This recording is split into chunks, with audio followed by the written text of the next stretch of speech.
You have walked through 100 hospital corridors in your life, and the walls are always the same color. Not white, not beige, not gray. A specific pale, slightly desaturated green that you would never paint your own kitchen. Walk into a hospital in San Francisco, in Berlin, in Tokyo, in Sao Paulo, and the walls are green. The pediatric wing is green, the cancer center is green, the operating rooms are even greener. There is no global hospital design committee. No federal regulation requires it. And yet, every single hospital on Earth has converged on the same shade of green for over a century.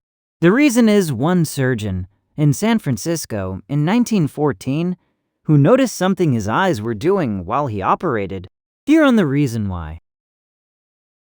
Walk into the lobby of any hospital and look at the walls. The corridor walls are pale green. The waiting room walls are pale green. The doors leading to the operating wing are an even darker green. The fabric of the surgical scrubs the doctors are wearing is the same green. The drape covering the patient on the operating table is green. The ceiling tiles, the floor tiles, sometimes even the lighting itself has a slight green cast. There is no other building in your daily life where you encounter this much of one specific color, and the color is not chosen for decoration. It was chosen for a reason that has nothing to do with aesthetics. Hospitals were not always green. For most of the 19th century, hospital walls were stark white, the same color as the bed sheets and the doctor's coat. White was the color of cleanliness, the color of the new germ. The eerie hygiene movement that Joseph Lister had introduced to medicine in the 1860s. Bleach worked on white. Bloodstains were visible on white. White let nurses spot dirt and infection at a glance. Every public health official in the Western world believed in the year 1900 that a hospital should be as white as it could possibly be. Operating rooms had white tile walls, white tile floors, and surgeons wore white coats over white shirts. But in 1914, a surgeon at the San Francisco Polyclinic named Harry Sherman noticed something disturbing. Every time he looked up from a patient on the operating table, his vision would briefly fill with a faint pinkish-green ghost. He could see a translucent shadow of the wound floating across the white tile wall. The shadow was the size of the wound and lasted about 3 seconds. Sherman initially thought he was hallucinating from fatigue. Then he realized every other surgeon on staff was experiencing the same thing. The white tile wall was acting like a projection screen for a visual artifact that surgeons had been ignoring their entire careers. Sherman consulted with an ophthalmologist, and the explanation was clean and physiological. Stare at a saturated red object for 30 seconds. Then look at a white wall. Your retina, exhausted by red, will produce an afterimage in the complementary color, a green ghost, for several seconds. This is called negative afterimage, and it happens to every human eye. A surgeon spends hours staring at the red of an open wound.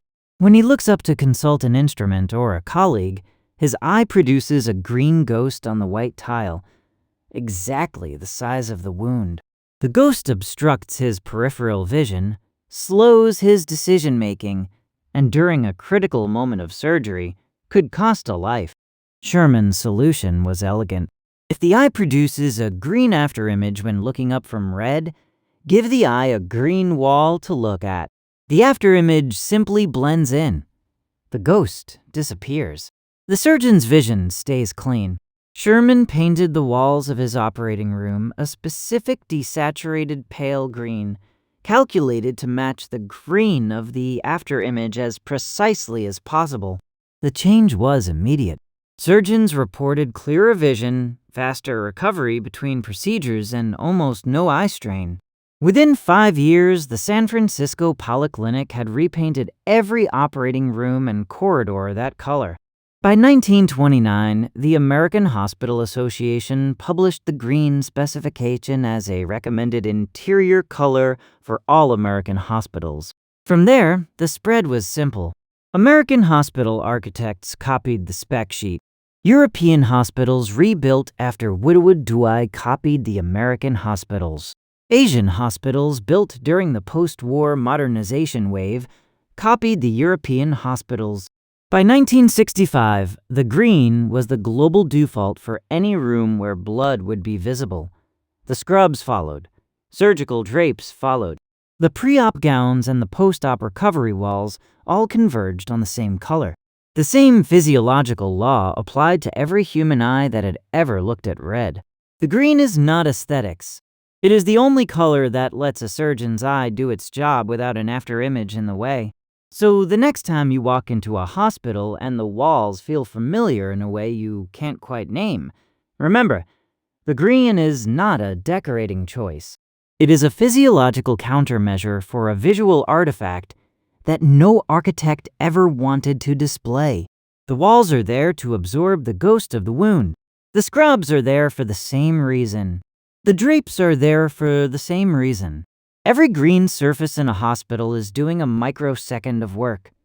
Every time a surgeon looks up from the table to keep your peripheral vision clean while your body is being repaired, it is one of the quietest pieces of engineering in your entire life. Look around the next hospital you walk into. Every green surface in the building is doing physiological work. The corridor wall absorbing the green afterimage every time a passing surgeon looks up from treatment cart. The scrubs absorbing it from across an operating table. The drape on the surgical patient absorbing it from the surgeon's own peripheral vision. The walls of the recovery room absorbing it from a nurse who has just finished a wound dressing. None of those greens were chosen because someone thought the color was pretty. Every one of them is calibrated to a 1914 physiological discovery that the human retina, exhausted from red, projects a green ghost on whatever it next looks at.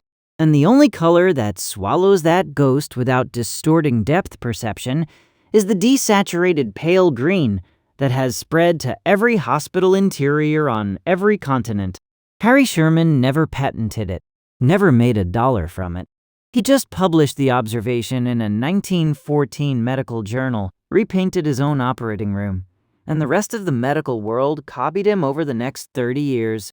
Every hospital on Earth is wearing his solution as wallpaper. You have stared at it your entire life without knowing what you were looking at, and never once realized the color was holding your peripheral vision together. If this kind of small physiological discovery, quietly shaping your daily life story, is your speed, there is a whole channel of stories like it. The reasons behind everyday objects you have stopped questioning.